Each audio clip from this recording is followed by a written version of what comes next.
வணக்கம் சுப்பு. டேய் முழு பேரை சொல்ற, அது என்ன சுப்பு? ஷார்ட்டா கூப்பிடுற, அது பொறுக்கலையா உங்களுக்கு? சரி, அப்படின்னா நியூ ஜாயிண்ட். யார் மானே?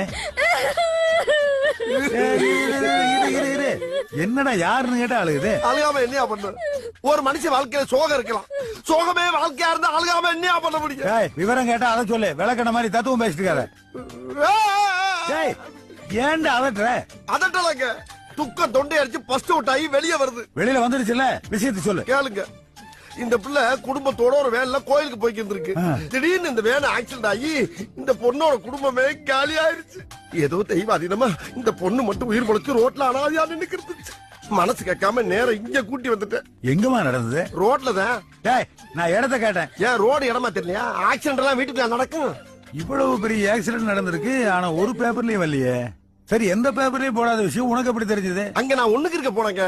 ஆக்சிடென்ட் நடந்த இடத்துல ஒண்ணுக்கு போன? நான் ஒண்ணுக்கு இருக்க போன இடத்துல ஆக்சிடென்ட் நடந்துச்சு. சரி, எத்தனை மணிக்கு ஒண்ணுக்கு போன? ஆக்சிடென்ட் எத்தனை மணிக்கு நடந்துச்சு கேளுங்க. ஒண்ணுக்கு எத்தனை மணிக்கு போனேன் கேட்பாங்க. மனசு அடிக்க. டேய் ரெண்டும் ஒரே நேரத்துல நடந்திருக்க. போட்டு பொழந்துட்டு போயிருவாமா. நான் அப்படியே இந்த பிள்ளைய கூட்டி போய் கல்யாணம் பண்ணி குடும்பம் நடத்திருப்பேன். போனா போன இறக்கப்பட்டு கூட்டி வந்தா இந்த நோட்டாயா நோண்டு